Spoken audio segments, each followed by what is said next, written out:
Bom, muito bem. Aqui gostaríamos hoje de apresentar uma palestra que foi proferida em Chapecó, no encontro de pessoas com portadoras de deficiência física. Meu nome é Eduardo e gostaria de apresentar a vocês a palestra Acessibilidade Urbana. Na verdade, é uma experiência do Ministério Público na comarca de Xanxerê, Santa Catarina. Uma experiência que tivemos nos últimos 3 anos de trabalho. Bom, acessibilidade, todos já devem estar familiarizados com o tema, é a possibilidade de utilizar com autonomia, segurança, os espaços mobiliários e equipamentos urbanos, utilizar edificações, transportes, inclusive sistemas e meios de comunicação. Na verdade, nós podemos resumir a acessibilidade como a garantia de uma cidade justa, de uma cidade igual a todos, para todos.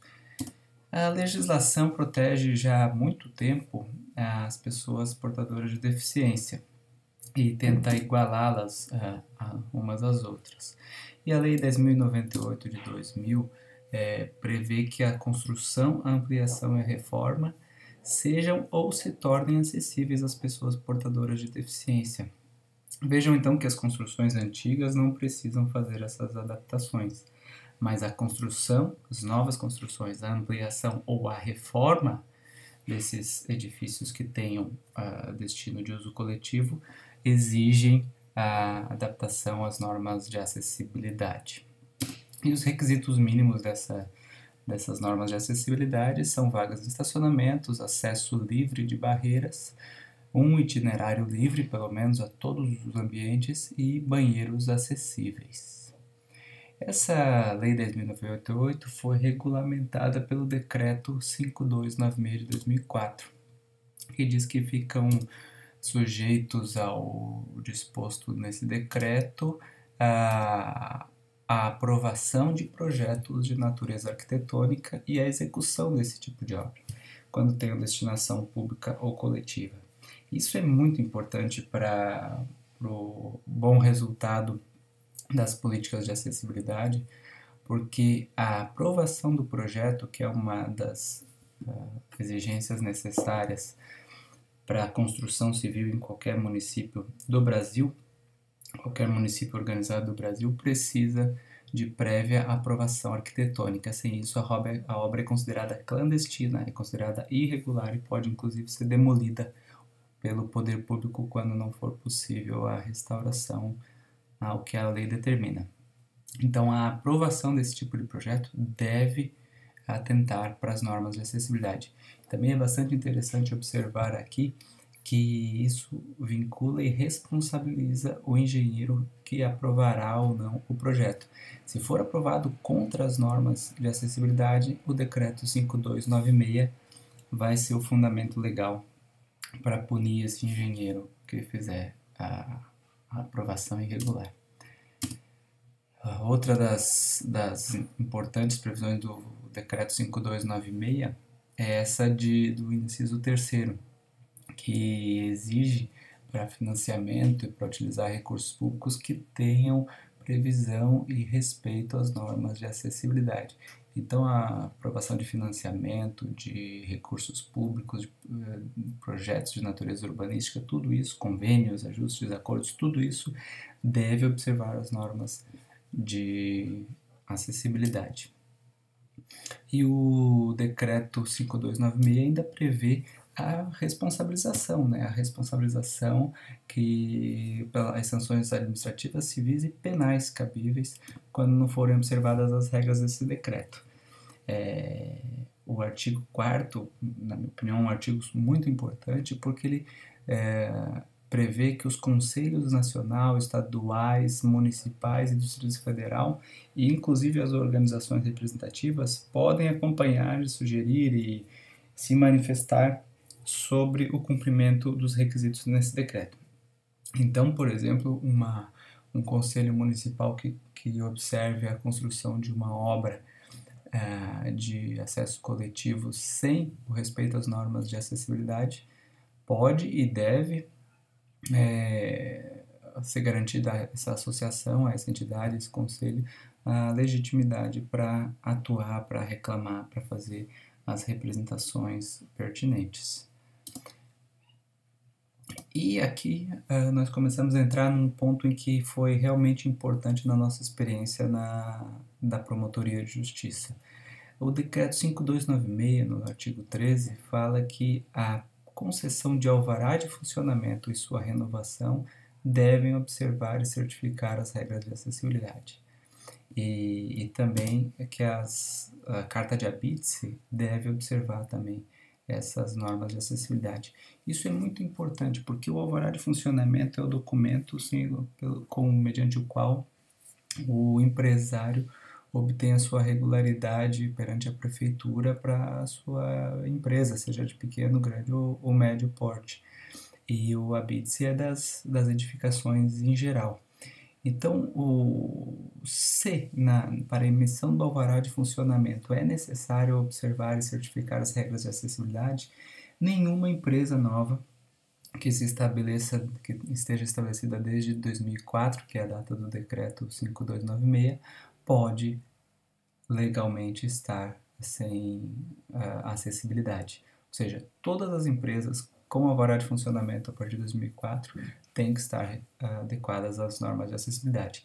E se não for respeitado isso, nós temos uma falha na emissão do habite, uma falha na emissão do alvará de funcionamento. Esse é o documento que atesta o cumprimento da legislação urbanística e que permite a responsabilização do agente que assinou esse documento regularmente. Isso é muito importante, responsabilizar a pessoa, o agente público que emitiu o habite sem que estivesse presentes as normas de acessibilidade ou respeito às normas de acessibilidade naquela edificação. Bom, visto isso, nós observamos que uma lei já bastante antiga, a Lei 7853 de 89, garante normas gerais para assegurar os direitos individuais e sociais dos portadores de deficiência.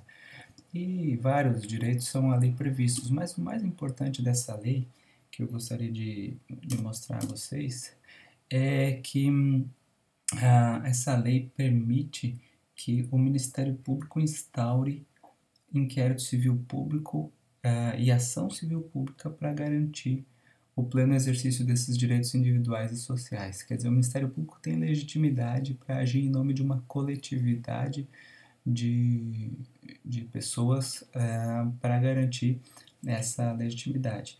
O Ministério Público aí se torna um grande defensor, um grande aliado dos conselhos estaduais, dos conselhos municipais, das associações e dos próprios deficientes, pessoas físicas individualizadas. Podem, portanto, contar sempre com o Ministério Público como um grande aliado nessa luta pela acessibilidade. Bom, muita gente não sabe, mas a maioria das leis municipais, e principalmente os códigos de obras e os códigos de posturas, trazem regras bastante interessantes sobre a acessibilidade. Um dos pontos mais sensíveis que eu tenho observado na acessibilidade é a falta de acessibilidade nas calçadas. E por isso eu recorto aqui algumas leis municipais que mostram que o proprietário do terreno, edificado ou não, é obrigado a conservar o passeio respectivo. Vejam só, o proprietário do terreno, edificado ou não, tenha ou não construção, um terreno baldio tem que ter calçada, desde que esteja de frente para logradouro público servido por calçamento. Então, se tiver calçamento, asfalto, paver, ele deve ter o seu respectivo passeio. E não é só construir o passeio, é construir e manter o passeio adequadamente. Chapecó também, diversos municípios têm toda essa previsão semelhante. Inclusive alguns são até mais exigentes um pouco. Alguns, como por exemplo esse código de posturas do município de Ceará, exige muros e passeios. Enfim, isso não é novidade, viu? Eu encontrei legislação bastante antiga como essa aqui, de 8 de maio de 64, já fazendo 50 anos, que há 50 anos exigia a execução total do passeio à conta do proprietário. Isso é bastante importante porque às vezes as pessoas confundem o passeio, a calçada, com propriedade pública. Não, a calçada é propriedade particular, mas ela tem um uso afetado ao interesse público. Ela é uso público, mas a propriedade, o dono daquele terreno continua sendo particular. Só que ele não pode, por força das normas legais, construir o que bem quiser. Ele tem que construir um passeio público de acordo com as normas da prefeitura.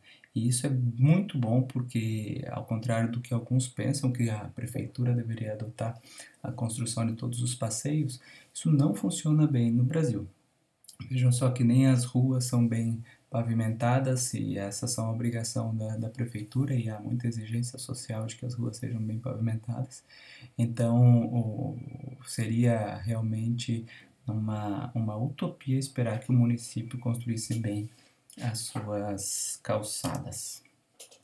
Bom, diante de tudo isso, nós temos que, para conseguir fazer com que isso seja posto em prática, nós precisamos de informação.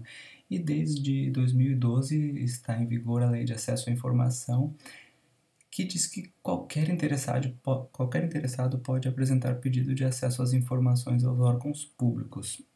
Isso quer dizer que para você obter a informação se há habite, se há projeto, se o habite foi concedido de acordo com o projeto, se a obra está adequada, você tem direito a fazer um pedido de acesso à informação. E esse pedido de acesso à informação não pode ser negado injustamente, não pode ser indeferido, tanto que constitui conduta ilícita retardar deliberadamente o fornecimento de informações quando requisitadas pelo particular. E há inclusive sanções graves aí, como as sanções da Lei de Improbidade Administrativa. Bom, naquela lei que nós vimos lá, 7853, confere também diversos poderes ao promotor de justiça. O promotor de justiça pode requisitar certidões, informações, perícias e, inclusive, pode propor, a partir dessas informações, as ações civis públicas pertinentes. Aqui, na falta de uma imagem do promotor de justiça, eu peguei uma foto minha mesmo para ilustrar esse slide. Bom, falamos do que a lei prevê, do que o promotor pode fazer, do que as associações podem fazer, mas e você? O que você pode fazer para conseguir ampliar o respeito às normas de acessibilidade na sua cidade? Eu proponho aqui um trabalho de formiguinha, um trabalho de passo a passo, um trabalho pequeno, mas que tem mostrado bastante resultado, que é um trabalho individual de identificar e reclamar cada obra. Se você tem um vizinho, a rua que você passa para ir para o trabalho está com as calçadas mal feitas, está sem calçada, reclame deste caso. Peça ao prefeito, e aqui vai um modelo de requerimento, peça ao prefeito que mande notificar esse proprietário para se adequar às normas da ABNT. Esse é um documento, vai ter um protocolo dentro da prefeitura e deve ter uma resposta. Se não tiver resposta, você, meu amigo, comunique ao promotor de justiça da sua comarca que não foi dada a resposta no prazo adequado. E represente ao promotor de justiça, ou seja, peça ao promotor de justiça que adote providências, inclusive a responsabilização dos agentes públicos. Isso pode ser feito também quando se souber do descumprimento de outras normas de acessibilidade, como, por exemplo, uma construção de um prédio comercial sem respeito às normas que garantem o itinerário livre de barreiras, como tiver uma escadaria sem rampa, por exemplo, quando não houver estacionamento para deficientes, quando não houver sinalização tátil adequada. E da mesma forma, se não for respondido, comunique ao promotor de justiça da sua comarca. Ali também é um modelo de representação e que inclusive pede a responsabilidade pela omissão dos agentes públicos. E o último aqui dos requerimentos é um de acesso à informação. Esse aqui é um requerimento fundamentado na Lei de Acesso à Informação e garante que você consiga os documentos que você vai precisar para saber se realmente a lei está sendo descumprida ou não. Imagine você que o seu conselho municipal de deficientes identifique na sua cidade uma obra em construção e que aparentemente não terá as rampas necessárias. Antes de esperar a obra ser concluída, vale a pena peça cópia dos projetos ao prefeito através desse requerimento e analise os projetos. Leve para um engenheiro, um amigo que tenha domínio dessa área e identifique onde estão as rampas. E caso não haja, comunique ao promotor de justiça para que sejam adotadas as providências. E vejam só que ali eu grifei que a Lei Federal 10.527 garante, inclusive, a aplicação das sanções de improbidade administrativa no caso de descumprimento das normas da Lei de Acesso à Informação. Bom, além dessas iniciativas que nós tomamos aqui na cidade de Xanxerê, Santa Catarina, uma que surtiu um efeito bastante importante na comunidade foi um acordo que fizemos entre promotoria e Conselho Municipal de Direitos da Pessoa com Deficiência para que se fizesse um dossiê da acessibilidade. Ou seja, pedimos que os conselheiros elegessem 10 pontos mais complicados, que tinham mais problemas de acessibilidade no município. Pedimos a eles um dossiê com fotos e legendas. Bem simples, assim. Isso, na verdade, fez mágica praticamente na cidade. Por isso esse efeito bacaninha de faísca aqui.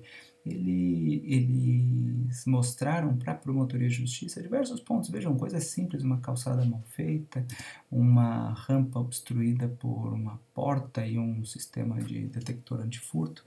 E todos esses casos foram notificados e foram corrigidos.